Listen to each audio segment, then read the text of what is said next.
Evan, welcome back to the show. Hey, thanks for having me again, Brian. So, what made you decide to become a pilot over the pandemic, of all things that you could have chosen to do? Yeah, talk about like the starting with the tough questions, huh? No, that's good. So I was traveling like crazy before the pandemic hit.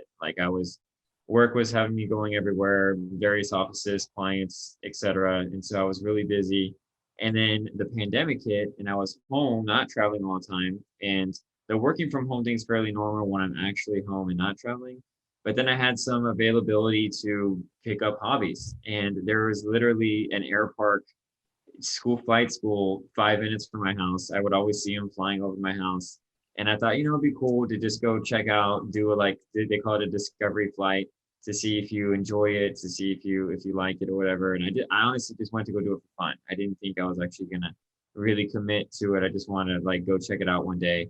And I did that discovery flight, and it was like the coolest thing ever. I thought, damn, this is great. And it's a practical hobby. I was like, I could pick this up. It was challenging. So you have to study a lot. You have to dedicate the time. You have to Yeah, learn something I've never been exposed to before. And I'm all about taking on new challenges. I prefer that. And one of those who just likes to challenge myself every year with something new. And good so for this you. one was, Yeah, yeah, thank you. And so this one was there, and I liked it a lot. And I finished up flight school. I got my license, and I have now I'm able to go travel to places way quicker and at my convenience. So it's a bit of a definitely a productive hobby in a way. yeah, that's really cool. And I'm guessing, and I don't know anything about this, but I'm guessing there's different levels, and you can fly bigger, faster jets Yeah. and different weather conditions or things like that. Are you going to continue to get certified at those levels? Yeah, so I am just single engine, private pilot at the moment, and Okay. I already started training for what they call instrument rating, and that's where I can fly with just instruments and like fog and bad weather, not Ooh, thunderstorms or anything crazy, but like clouds and that. So that's because if I went somewhere for the weekend and I come back, I don't want to get stranded and not be able to come back on my schedule. yeah, So yeah, that that makes that's the, sense. yeah, that's the extent of what I mean. Obviously, don't plan on making this a career or anything. So I'm stopping at the instrument rating mostly for convenience, and that's that. But yeah, and I don't fly jets or anything crazy. I just do the single engine propeller plane, kind of Okay. simple. So you're not looking to do like stunt flying or fly a 747 or anything like No, that. no, no. No, that's all. I learned how to scuba dive and build watches. That's what I did. But you learned how to fly an airplane, so I think you win. So Build watches. that's That's right. interesting. I haven't heard that one. Yeah. It's nice sometimes in our world that's all digital to go as analog can be, right? And kind of get into that and so that's a long process as well. So I wouldn't bring your watch to me for repair at this point. And tell us a little bit about your background and kind of how you came up and what it is you do today besides being a pilot, of course. Yeah, so it's a bit of a long story. I'll try to make it as short as I can. I went to college at the University of Texas in San Antonio and got a degree in information systems and other in infrastructure assurance, which is like cybersecurity. Sure. And then when I graduated, I went to go work for the DoD to be a hacker for the Marine Corps. So I was on the Marine Corps Red Team for a while. And then I went from there, I met Marshall Hellman, and through Mike Shingler, who was my boss at the time when I was on the Marine Corps Red Team, who's a former Marine. And so Marshall's also a former Marine. He works with us as well. And I was actually going to move back to San Antonio, and I was living up in this case in Virginia, but I was working at Quantico and meet Marshall, and I just like he convinced me. The dude, if anyone's ever met this guy, he like convinces anyone of anything. So he's like, "No, you need to come work for me, and I'm telling you, it's like the coolest thing ever." This was like almost 9 years ago now, and I moved to Alexandria. I started working for Mandiant. This is before the fire acquisition, of course, Okay. and I started as an associate consultant. So it's like the bottom of the barrel consultant, and I was doing actually incident response and forensics at the time, and I had a red team background. So we would have a little bit of proactive service work. So like think of your pen tests, your red teams, things like that. And I was one of the expertise in that because of my background. So they would throw me on those. And then eventually that business started growing and growing and growing. And I was one of the first ones to be able to do it for Mandiant, which was a cool opportunity for me. And then that business just kind of blew up. Like, we got acquired by FireEye. I moved out to the West Coast. I lived in LA for a while to kind of grow out the red team in that region because it was an infant region at the time. And we built it out to be a very large red team. And from there, I moved to the central region, and now it's like the global red team lead for all of FireEye. And this is 9 years later. So Wow. yeah, quite a bit of a career in moving around a bit in various offices. And now we have a very large red team. We do some of the most red teams in the industry. So it's a cool story, and how I started with incident response or forensics, and we didn't really have much of that capability, given that Mandiant's core competency back in the day was mostly incident response. Yeah. Yeah. And you mentioned earlier that, you travel a ton, you're with customers out in the field, in the trenches. I think it's really interesting that you have that government background, then you came up on the commercial side. I know in addition to red teaming, you've been very closely involved with purple teaming and a lot of other initiatives. So with that level of exposure, I'm wondering what kind of changes are you noticing as it just relates to the threat landscape, perhaps over the years that you've been doing this? Yeah, I'll start with one. You mentioned purple team. In the past, we would always do these cool elite red teams where people would want us to get in stealthy, like ninjas, and like be able to get the objective and leave. And then when we say to the customer, like, hey, we're done with the engagement, you want the report delivered next week, they're like, whoa, like we didn't even know you started. In some cases, like some, obviously we have a schedule and they know what it is. But in other times they want it to be as stealthy as possible. And we get in, we get out, and they want that as like an effect to show, hey, the board, these guys were able to do this. An attacker's definitely going to be able to do this. We need more money to implement these recommendations that they gave us, or this technology, mostly around people, process, and technology. Which are those? So now, because people have matured, they're going pretty much of an era of red teams and pen testing before now. Now we have a lot of shift towards collaboration. So instead of us being stealthy and we go in like ninjas, now we will work with the SOC, we work with the security team, we'll go do the same type of assessments. And instead of taking a path of least resistance, where like, I'm going to do this one lateral movement technique to get to that one system, I want to try all of these to see if you can't detect and respond against them. And then let me work with your SOC to see like, hey, were you able to detect this one? No, why? And let me tell you why. Let me give you the recommendation. Maybe make a tweak in your SIM or whatever technology stack you have, and let's rerun the test, see if you can see it again. So we collaborate now instead of it being a little bit more stealthy and a little bit more ninja style. Not to say that that specific type of service like red teaming and pen testing is not valuable, because we still do it. It's super valuable, Sure. especially for people who want to show that big impact, people who want to see where the misconfigurations and gaps are in the network infrastructure configuration versus detection and response, where purple teaming really comes in. So there's a wow factor, right? When you come in as a ninja, there's that sometimes, and sometimes you need that shock, right? To get budgets to loosen up or get resources and things like that. But I'm a huge proponent of what you're doing on the purple teaming side. That collaborative approach, I think, is sort of the way that the industry is going. And I personally, I definitely think there's still plenty of room for red teaming, but boy, that purple teaming, when done right, I think just adds a ton of value. 100%. And you mentioned, right, shifts in the threat landscape. Yeah. Everyone's seeing this, I'm sure. I'm going to be preaching to the choir right now. Ransomware. Ransomware. What's that? I haven't heard of that. Yeah, we call it, multifaceted extortion, where, right, like these nation states, or even sometimes not even nation state, a lot of organized groups that are very sophisticated will hack a company, and they will hold their data at ransom, right? And that they're going to say, pay me millions of dollars and you can get back up in business, or we'll give you your data back, or we won't publicly shame you with all the sensitive information, whatever the case may be. They're going to want money, and then they will give you back your data. And that's something that we're seeing every single day. Everyone is a target. There's no specific industry that is being at risk here. This is every single industry vertical that we're seeing. Everyone saw the cooling or pipeline one is a really big example, big impact, right? That's another one. That's one example of hundreds that we're seeing in the industry right now. So there's been a big shift in that from the threat landscape that I've seen. And so how we're adapting to that on the red team proactive side is we need to be able to protect our customers from that sort of thing. So how can a customer prepare for a ransomware attack? And unless you actually go through exercises, you go through simulated exercises, you actually go through a ransomware attack or a multifaceted extortion attack, right? And see what you can actually do to prevent or protect yourself against that, you won't really know until it happens. And that's when you don't want to be able to answer that question. So we have new services that we've developed around ransomware defense assessments, going through real ransomware attacks that we actually simulate and do on our customers' networks. We're not stealing or holding your data at ransom or anything, but it's to the point where you can prove whether you can detect and respond to that real attack.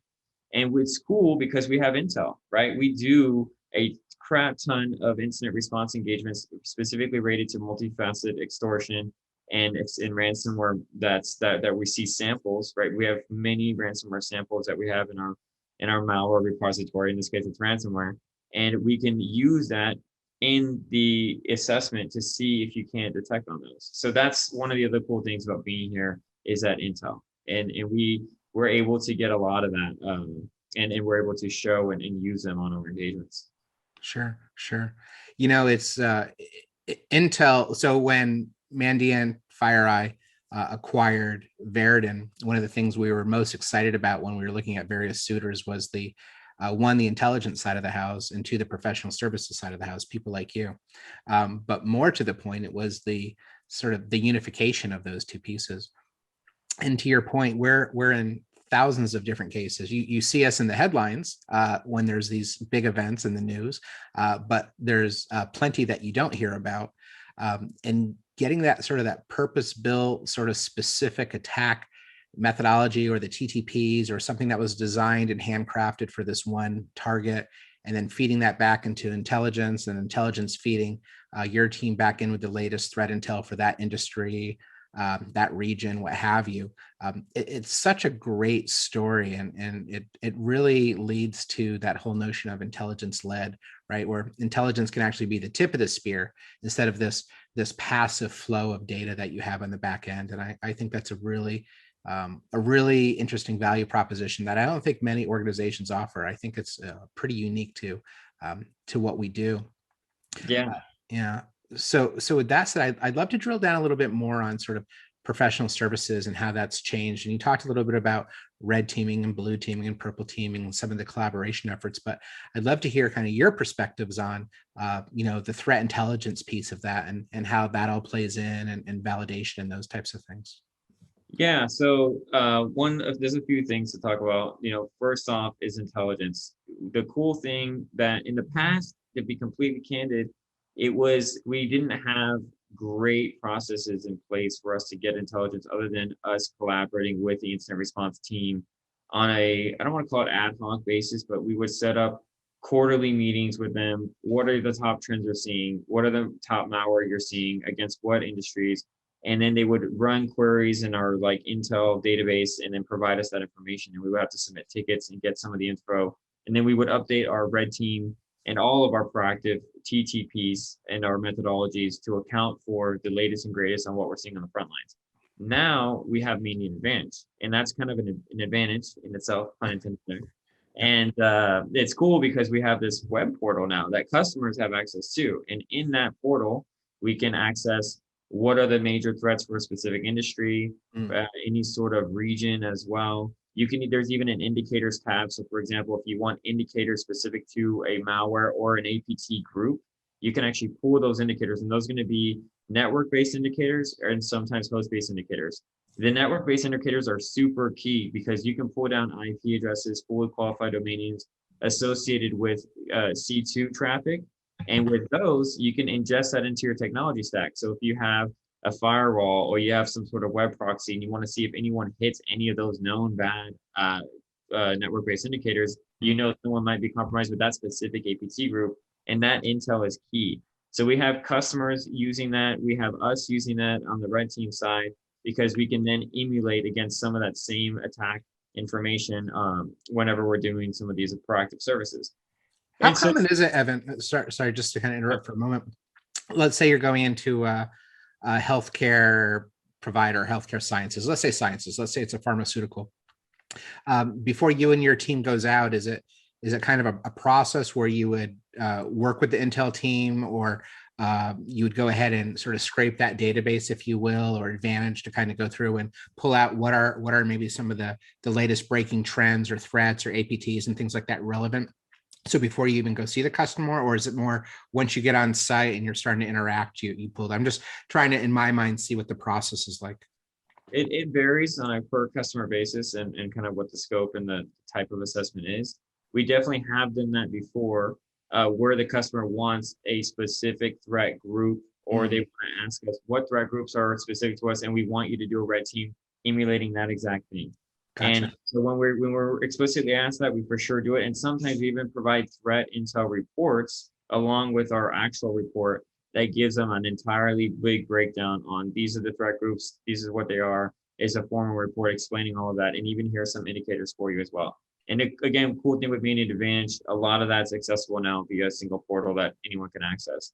You were mentioning earlier Mandiant Security Validation, formerly known as Veridin. That's another really cool tool that we use on the red team proactive side, especially when we deliver purple teams, because that has all of these attacker TTPs built into one platform. We can simply click on an APT group and it will have, or we can filter the actions. Actions are going to be like, think of it as a TTP. It could be a persistence technique, a lateral movement technique.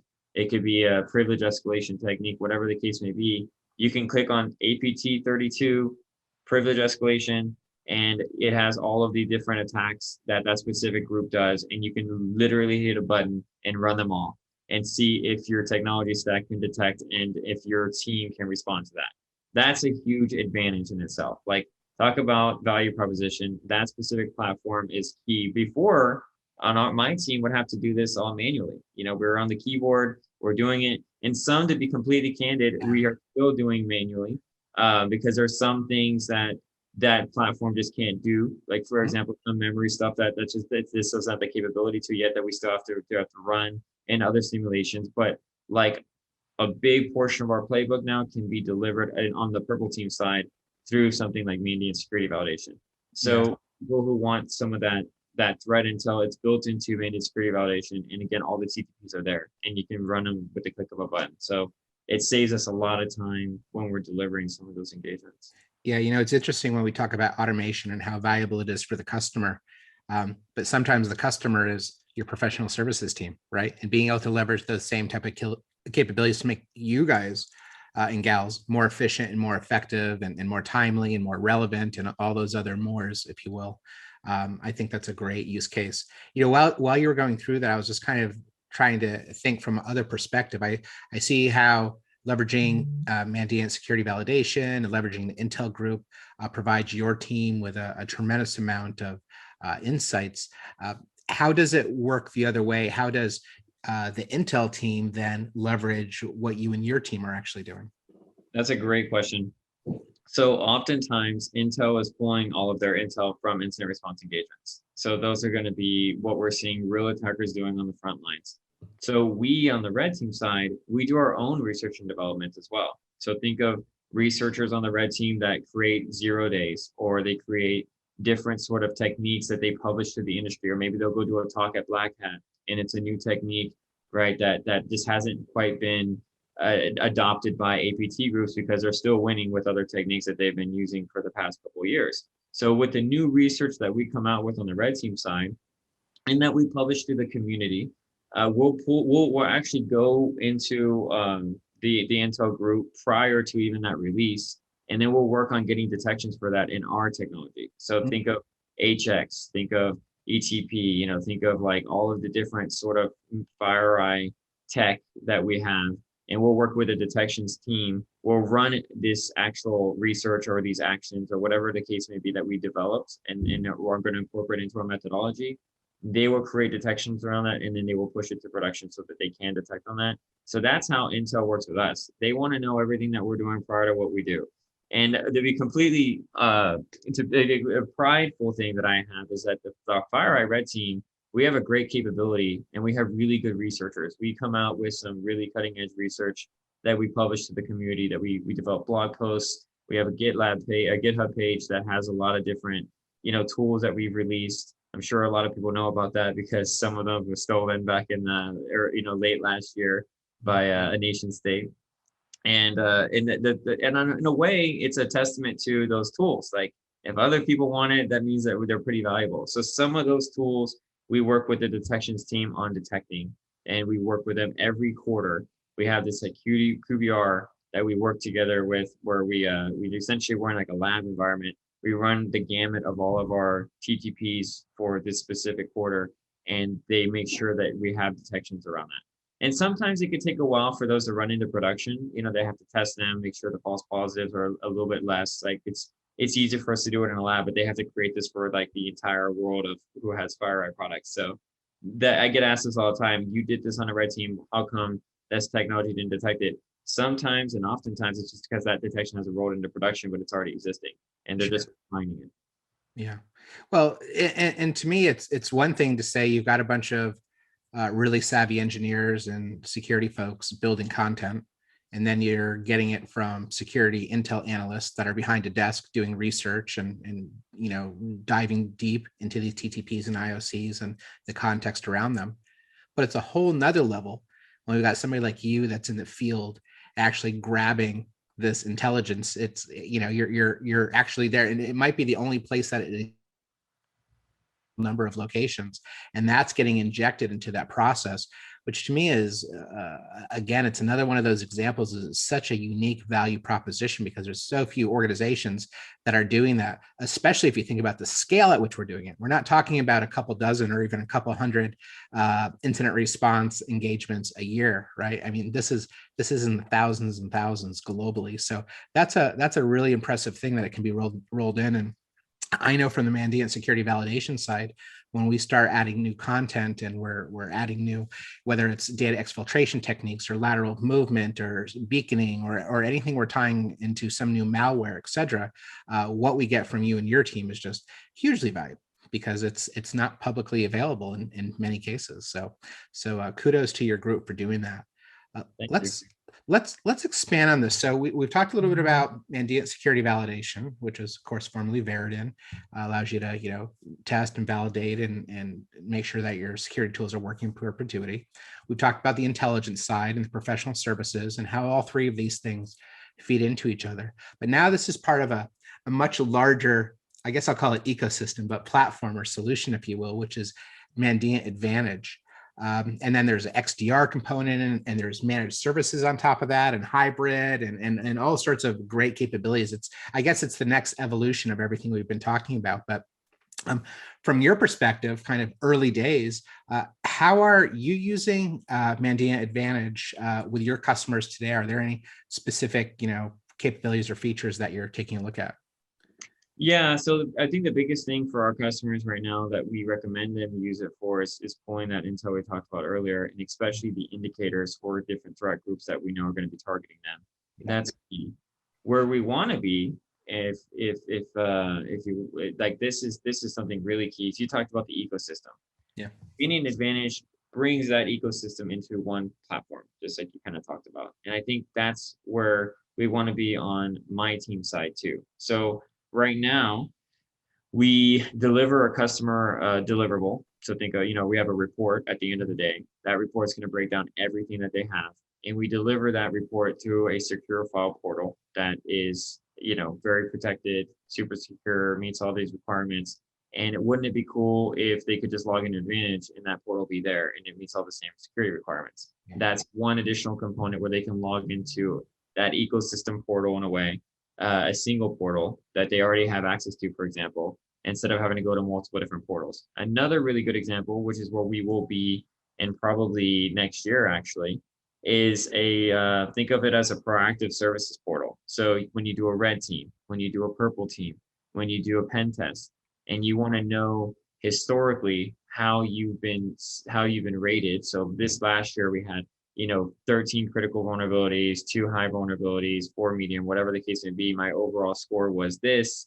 This year I am this. Next year, who knows what you'll be, but you can track your progression over time, and you have a single portal that has all that information, has all of that metrics in there, and you can actually see this all together. This is something that Mandiant Advantage will eventually be too. It's going to be a consulting customer portal as well, where again, single portal that you can log in for everything. You can log into it to get access to your Mandiant security validation director. So for example, if you have Mandiant security validation as a product in your organization, you would be able to access that through Mandiant Advantage. Also, again, the intel. And then again, last thing, and this is really cool, is going to be that proactive portal. You'll be able to see in real time what we're doing in that pen test or in that red team or in that purple team, what your current score is to date in real time as well. If we have an ongoing project with you as a customer, you'll be able to see in real time where we are. There'll be status updates in there. It'll be a single portal for everything, essentially consulting. And so that's where we're going to be with Mandiant Advantage as well. So it's just like what you said, right? It'll be pulling that ecosystem into a single platform so you can see everything that goes on, including consulting. I think that's going to be a game changer for us because historically we deliver that report. We reference the report from previous years. We might pull it up in a presentation. And it's like, oh, well, in last year's report, this is what happened. But wouldn't it be cool if you had a single platform that did all of that for you and you can track that over time? That's where we're going to be with Mandiant Advantage. Yeah. Without a spider web of APIs that the customer has to write to get all these different feeds and to parse some professional services report into XML. And I mean, the nightmares of trying to do this logistically kind of defeats the value for most organizations that they tried to pull it off. So I love that this has been integrated. And I'm seeing a big tick in the customers that I'm working with in trying the freemium service of this and really just kicking the tires. And of course it's freemium, right? So it's not going to give you the breadth and depth, but I always tell folks, like, when it comes to threat intel, what's the best threat intel for me might not be the best threat intel for you. And the way I consume it, or how voluminous it is, or the timeliness and regions it's focusing on, et cetera. So I'm a big proponent of that. And I'm wondering, is the freemium side something that you're seeing some of your customers are looking into as well? Yeah, exactly. I mean, the freemium thing is such a cool opportunity for people to get a taste of what the power of Mandiant Advantage can be for them. And so that's I think it's a great thing to people to do because you have no risk, right? You're not losing money. You have no commitment. Sign up for the freemium version, check it out, see if you like it, see if it works for you. Nothing wrong with that. This portal is something a lot of customers can take advantage of. Again, I like the freemium version because, and I recommend it to every customer because, again, you will still get intel from this. It's free. Why not do it, right? It's definitely a good opportunity for people to check out. Totally agree. Well, Evan, I know you've got to get back to work and helping out our customers, but before I let you run, any final thoughts you'd like to share with everybody? Nothing crazy. I just want to reiterate a couple of things that we mentioned when we were talking about the threat landscape and that this is the era of ransomware. These people are relentless. They don't have any rules of engagement. They want money. They're making hundreds of millions of dollars. I mean, hundreds of millions. This is not a small problem. This problem is there. It will continue to be there. It's only going to get worse. We really need to be prepared. So everything that we talked about today, all of these tools that you have at your disposal, services that are available to you, not just with us, but in the industry in general, strongly recommend that you do this, you be proactive, you try to protect yourself against this. This is a major threat to our entire country and the world at this point. And I just really encourage everyone to try to be better prepared for that. Yeah. Well, a sombering note, but something that's rooted in a guy that's been out there dealing with this. So day in, day out. So definitely appreciate your time. And thanks so much for joining us and sharing your input with everybody. Thanks for having me again. Good talking with you, Brian.